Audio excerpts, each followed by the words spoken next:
पति पत्नी का सच्चा प्यार। एक आदमी ने एक बहुत ही खूबसूरत लड़की से शादी की। शादी के बाद दोनों की ज़िंदगी बहुत प्यार से गुजर रही थी। वह उसे बहुत चाहता था और उसकी खूबसूरती की हमेशा तारीफ किया करता था। लेकिन कुछ महीनों के बाद लड़की चर्म रोग से ग्रसित हो गई और धीरे धीरे उसकी खूबसूरती जाने लगी। खुद को इस तरह देख उसके मन में डर समाने लगा कि यदि वह बदसूरत हो गई तो उसका पति उससे नफरत करने लगेगा और वह उसकी नफरत बर्दाश्त नहीं कर पाएगी। इस बीच एक दिन पति को किसी काम से शहर से बाहर जाना पड़ा। काम खत्म कर जब वह घर वापस लौट रहा था, उसका एक्सीडेंट हो गया। एक्सीडेंट में उसने अपनी दोनों आंखें खो दी, लेकिन इसके बावजूद भी उन दोनों की जिंदगी सामान्य तरीके से आगे बढ़ती रही।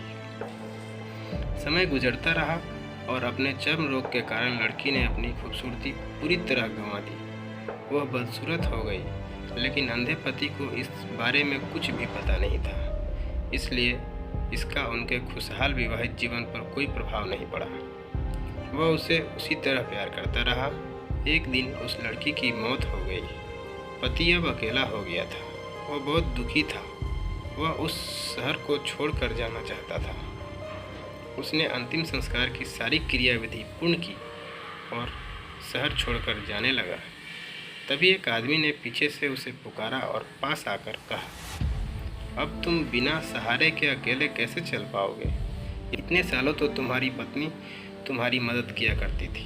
पति ने जवाब दिया, दोस्त, मैं अंधा नहीं हूँ, मैं बस अंधा होने का नाटक कर रहा था, क्योंकि यदि मेरी पत्नी को पता चल जाता कि मैं उसकी बदसूरती देख सकता हूँ तो यह उसे उसके रोग से ज़्यादा दर्द देता। इसलिए मैंने इतने साल अंधे होने का दिखावा किया। वह बहुत अच्छी पत्नी थी, मैं बस उसे खुश रखना चाहता था। सीख: खुश रहने के लिए हमें भी एक दूसरे की कमियों के प्रति आंखें बंद कर लेनी चाहिए और उन कमियों को नज़रअंदाज कर देनी चाहिए। दोस्तों, हमारी यह कहानी अच्छी लगी तो हमारी वीडियो को लाइक कीजिए और अगर आप चैनल पर नए हैं तो हमारे चैनल को सब्सक्राइब करके बेल आइकन ज़रूर दबाएं।